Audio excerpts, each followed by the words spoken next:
এবার মানে ফেসিবাদের সমর্থকদের ভোট কোন দিকে যেতে পারে? আমি ওইটাই বলতে চাচ্ছি যে দেখেন রাজনৈতিক কতগুলো ইকুয়েশন তো আছে, ফেসিবাদীদের ইয়েতে আছে। আপনি যেটা বলছেন যে যে আলোচনাটা রাজ্যে কীভাবে করলো, এটা নেতৃত্বের ডিসিশনটার প্রশ্ন আসলো। যারা মূল নেতা তারা কিন্তু বিদেশে টাকা পয়সা নিয়ে কেটে পড়ছে, পালায় গেছে তারা। এখন আছে যারা ঢাকায় আছে বা বাংলাদেশে আছে, তারা মূলত সমর্থক যারা তারা সমর্থকরা দুইভাবে দেখতেছে। হয়তো এক, এনসিপি জামাতের সাথে জয়েন করার পরে একটা কিন্তু ভোটের অর্থাৎ ফেসিবাদের ভিতরে একটা পরিবর্তন আসছে বলে আমার জানা। হ্যাঁ, কারণ ফেসিবাদীদের মূল শত্রু হলো এনসিপি, মানে এক নম্বর শত্রু। তারা আন্দোলনে অগ্রভাগে ছিল। এখন তারা 30 জনের নিরাপত্তার জন্য গণ অভ্যুত্থানের সকল শক্তিকে বাদ দিয়ে তারা 30 জন নিরাপত্তার জন্য জামাতের সাথে জয়েন করছে। সেটা অন্য প্রশ্ন। আমি যে বলতেছি আমি বলছি যে তাহলে যেহেতু প্রধান শত্রু জামাত জোটে চলে গেছে, ফেসিবাদীদের প্রধান শত্রু জামাত জোটে চলে গেছে, তাদের ভোট পাওয়ার সম্ভাবনা কম। না, তাদের ভোট নাই।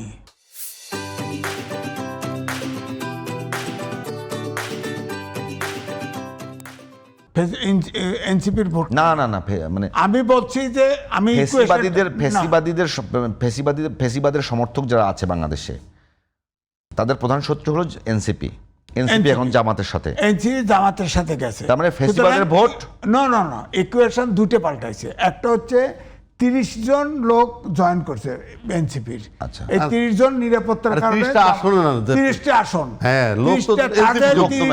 লোক তো মেলা, 30 জনের নিরাপত্তার জন্য জয়েন করলো। গণ অভ্যুত্থানের সকল শক্তি কি হলো তাহলে? এক। সুতরাং আগে যেমন বলা হতো 4 কোটি তরুণ আছে, সেই ইকুয়েশন এখন নাই। 2, জামাত যদি ক্ষমতায় আসে, কথার কথা জিতে, তাহলে এটা হচ্ছে একটা রেজিমেন্টেড শক্তি।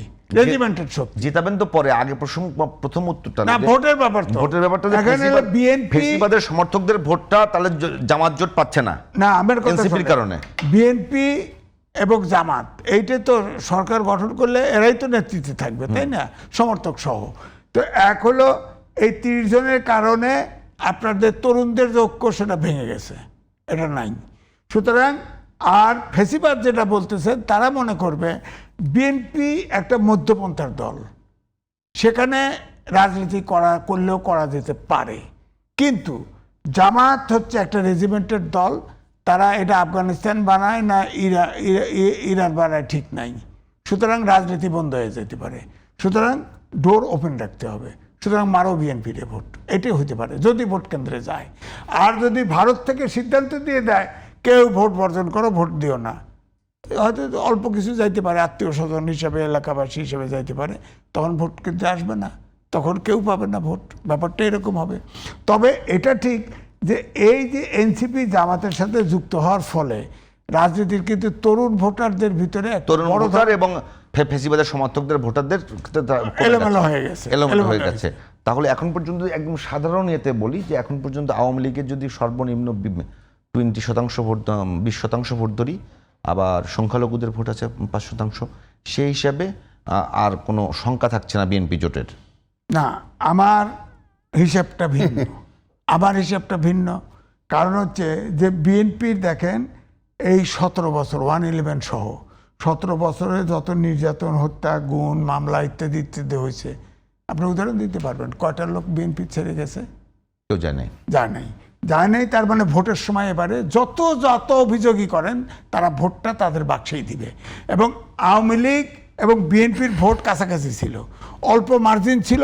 জামাত যে পক্ষে গেছে, রাজ্যকে বলছে সেই পক্ষ জিতছে। জামাতের কিছু ফিক্সড ভোট ছিল, উইনিং ফ্যাক্টর যেদিকে যায় 10,000। এবারে আপনি যেটা বলতেছেন, আমার কাছে হিসাবটা হচ্ছে এই ফেসিবাদ যেটা বলতেছেন সমর্থক, এরা যেদিক যাবে সেদিকে জিতবে। আমি বলতেছি, মানে আপনি বলেন না। হ্যাঁ, ফেসিবাদের সমর্থক আপনি বলছেন না। আমি তো মনে করি তারা ভোটার, যারা ভোটার তারা। আমি বলছি যে মানে আওয়ামী লীগের সমর্থকরা, আমি ওই জায়গায় শোনেন, গণতন্ত্রে বিশ্বাস করবেন কিন্তু গণতান্ত্রিক ব্যবস্থা রাখবেন না, তা হয় না। গণতন্ত্র চাইবেন, একটি দল নিষিদ্ধ করতে চাইবেন আইন বাদ দিয়ে, তা কেন? আমি তো চাই না। যে দল যে দল গণতন্ত্র চায় না। কেন করছিল না? যে দল কোর্টে গণতন্ত্র- শেখ হাসিনা ফাঁসি দিতে পারেন, কোর্টের পার্টি ব্যান যে করতে দল নিষিদ্ধ করতে পারেন যে না। দল গণতন্ত্র চায় না তাদেরকে কি বলবেন? ডক্টর তাদেরকে গণতন্ত্রের ভিতরে নিয়ে আসবেন। না, ডক্টর যে দল গণতন্ত্র চায় না তাদেরকে গণতন্ত্রের ভিতরে নিয়ে আসবেন। গণতন্ত্র চায় যে না। দল গণতন্ত্র চায় না তাদেরকে গণতন্ত্রের ভিতরে নিয়ে না আসবেন। না না, তারা মানুষ। আমি বলছি যে এখানে ফেসিবাদের পার্টি না, তারা ভেঙে গেছে। হ্যাঁ? আপনি বলেন না ফেসিবাদের যে শেখ তারা কি ওই হাসিনার দলকে পরিবারের, তারা কি ওই দলকে সমর্থন করে না? শোনেন, পরিবারের একটা আজিজ ভাই, সদস্য বাংলাদেশে আজিজ আছে, ভাই,